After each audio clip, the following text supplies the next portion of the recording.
पिछले भाग में हमने दो नियम के बारे में जाना था। प्रक्रिया का तीसरा और आखिरी कदम है पाना। इसके बारे में अच्छी भावनाएं महसूस करें। उसी तरह महसूस करें जिस तरह आप उस चीज को पाने के बाद महसूस करेंगे। इसे अभी महसूस करें। इस प्रक्रिया में अच्छा महसूस करना और खुश रहना महत्वपूर्ण है, क्योंकि अच्छा महसूस करते समय आप खुद को उसी फ्रीक्वेंसी पर रख रहे हैं जिस पर आपकी मनचाही चीज है। यह ब्रह्मांड भावनाओं से संचालित है।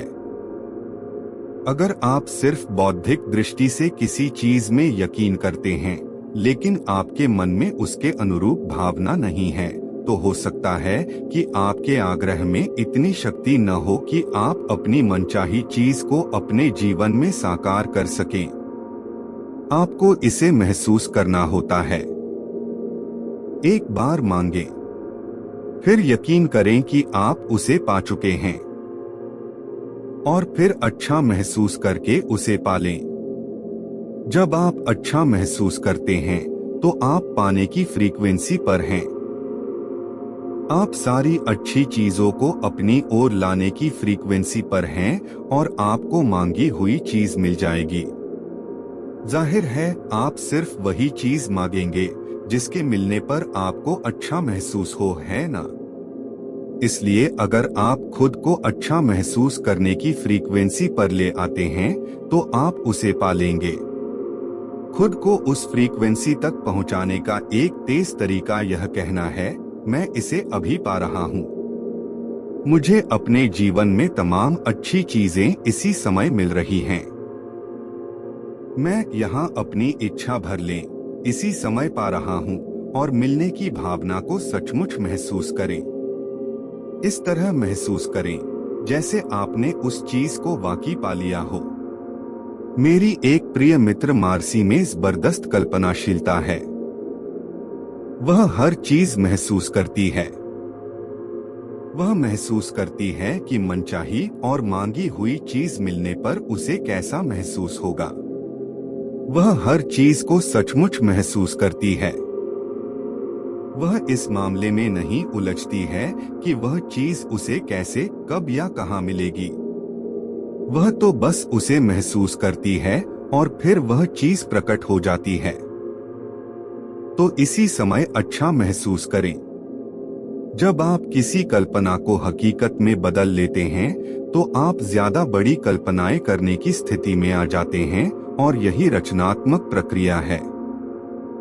आप प्रार्थना में जो भी मांगेंगे, यकीन करने पर उसे पालेंगे। जिन भी चीजों की आप इच्छा करते हैं, जब आप प्रार्थना करते हैं और यकीन करते हैं कि आप उन्हें पालेंगे, तो आप उन्हें सचमुच पालेंगे।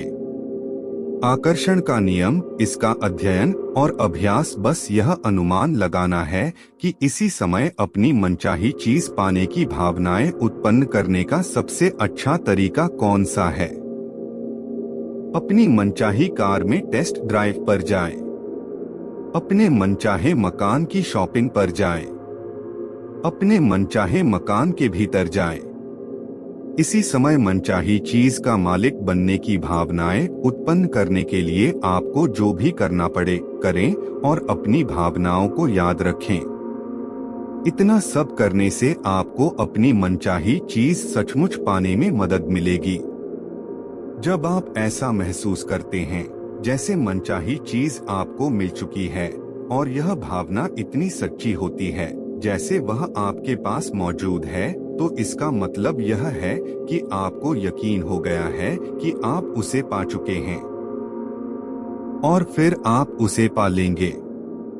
हो सकता है कि आप जागने पर उस चीज को मौजूद देखें। यह सचमुच साकार हो चुकी है। या फिर आपको अचानक कोई काम करने की प्रेरणा मिल जाए। आपको निश्चित रूप से यह नहीं कहना चाहिए, देखिए, मैं इसे इस तरह से कर सकता हूँ, लेकिन यह मुझे पसंद नहीं है। अगर स्थिति यह है, तो आप सही रास्ते पर नहीं हैं। कई बार कर्म करने की जरूरत भी होगी, लेकिन अगर आप इसे उसी तरीके से कर रहे हैं, जिस तरीके से ब्रह्मांड इसे आप तक पहुंचाने की कोशिश कर रहा है, तो आप खुशी की भावनाएं महसूस करेंगे। आप उत्साहित महसूस करेंगे। समय जैसे ठहर जाएगा। आप उस काम को बिना थके दिन भर कर सकते हैं। कर्म का मतलब कई लोगों के लिए काम हो सकता है, लेकिन प्रेरित कर्म काम जैसा बिल्कुल महसूस नहीं होगा। प्रेरित कर्म और काम के बीच फर्क यह है, प्रेरित कर्म वह है जब आप पाने के लिए काम कर रहे हैं। अगर आप उस चीज को साकार करवाने के लिए काम कर रहे हैं, तो आप पीछे फिसल गए हैं। प्रेरित कर्म प्रयास रहित होता है और इससे अद्भुत महसूस होता है, क्योंकि आप पाने की फ्रीक्वेंसी पर होते हैं।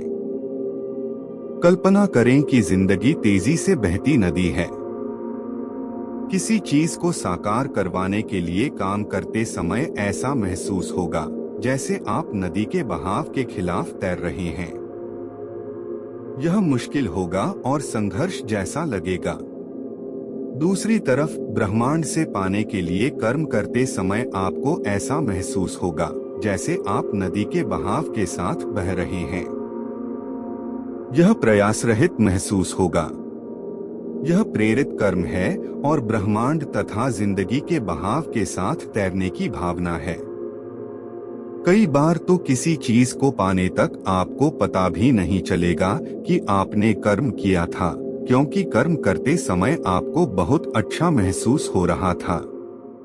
तब आप पलटकर देखेंगे और इस बात पर हैरान होंगे कि किस तरह ब्रह्मांड आपको वहां तक ले गया जहां आप जाना चाहते थे, और उस चीज को आपके पास ले आया जिसे आप पाना चाहते थे।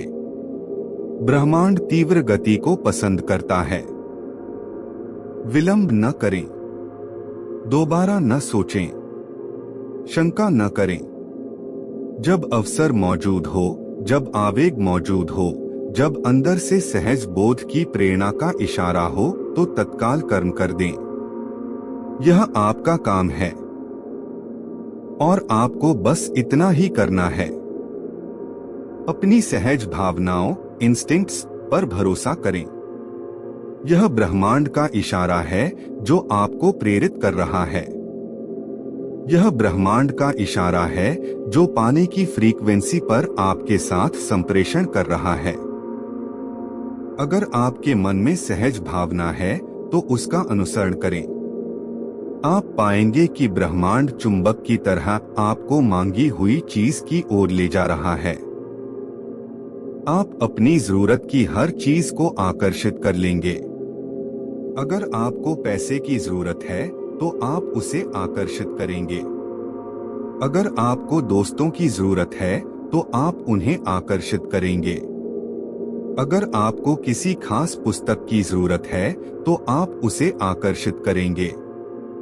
बहरहाल आपको इस तरफ ध्यान देना होगा कि आप किसे आकर्षित करना चाहते हैं, क्योंकि जब आप अपनी मनचाही चीज की तस्वीरें अपने दिमाग में रखते हैं तो आप उन चीजों के प्रति और वे आपकी ओर आकर्षित होंगी।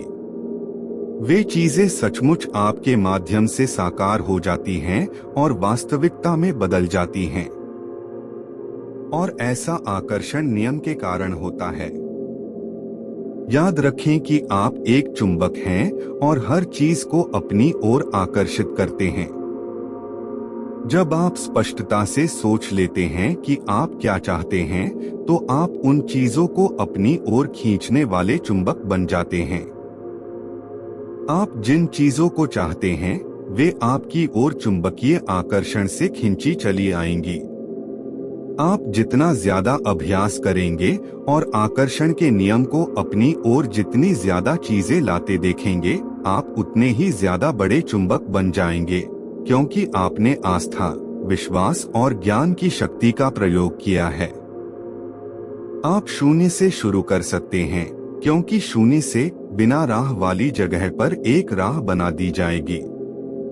आपको सिर्फ मनचाही चीजों की साकार कल्पना करने की क्षमता की जरूरत है।